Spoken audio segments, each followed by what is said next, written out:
ಇವತ್ತಿನ ಟಾಪಿಕ್ ಬಂದು ಶಬ್ದ. ಪ್ರಶ್ನೆ 1, ಹಾಕಬೇಕಾದ್ರೆ ಪಟ್ಟಂತ ಶಬ್ದ ಬರುತ್ತಲ್ಲ, ಅದು ರಾಡ್ ಹಾಕೋ ಶಬ್ದನಾ?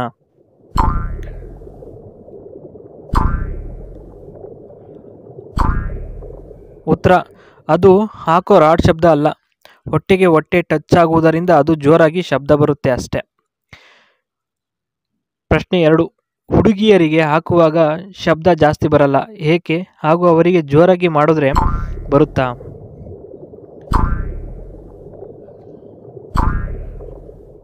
ಸಾಧ್ಯನೇ ಇಲ್ಲ. ಅವರಿಗೆ ಜಾಸ್ತಿ ಹೊಟ್ಟೆ ದಪ್ಪ ಇಲ್ಲದ ಕಾರಣ ಹೊಟ್ಟೆ ಟಚ್ ಆದರೂ ಜಾಸ್ತಿ ಶಬ್ದ ಬರಲ್ಲ. ಇನ್ನು ಪ್ರಶ್ನೆ 3, ಆಂಟಿಯರ ಸಂದಿಗೆ ಉದ್ದನೆಯ ರಾಡ್ ಹಾಕಿದಾಗ ಏನಾಗುತ್ತೆ? ಅವರು ಏನು ಮಾಡುತ್ತಾರೆ?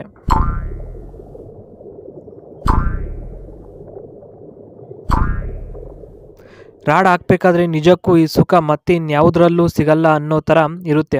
ಅವರಿಗೆ ಹಾಕಬೇಕಾದ್ರೆ ಅವರು ಬೆನ್ನು ಸವರುತ್ತಿರುತ್ತಾರೆ.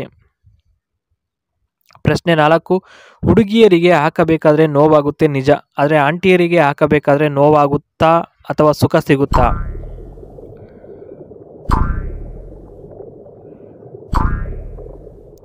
ಆಂಟಿಗೆ ಹಾಕಬೇಕಾದ್ರೆ ಅವರಿಗೆ ಸುಖ ಸಿಗುತ್ತೆ ಹೊರತು ನೋವಾಗಲ್ಲ, ಏಕೆಂದರೆ ಅವರದ್ದು ಸುರಂಗ ಮಾರ್ಗ ಅಗಲ ಇರುತ್ತೆ, ಆ ಕಾರಣಕ್ಕೋಸ್ಕರ ಅವರಿಗೆ ನೋವಾಗಲ್ಲ.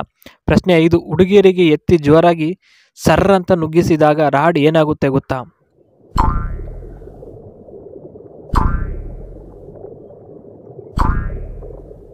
ರಾಡ್ ಗಟ್ಟಿಯಾಗಿ ಒಳ ನುಗ್ಗುತ್ತದೆ, ಹಾಗೂ ತೀರಾ ಜೋರಾಗಿ ನೂಕಿದ್ರೆ ಅವರಿಗೆ ಅಪಾಯ, ರಾಡ್ಗೂ ಕೂಡ ಅಪಾಯ ಆಗುತ್ತೆ, ಇದು ಪಕ್ಕ.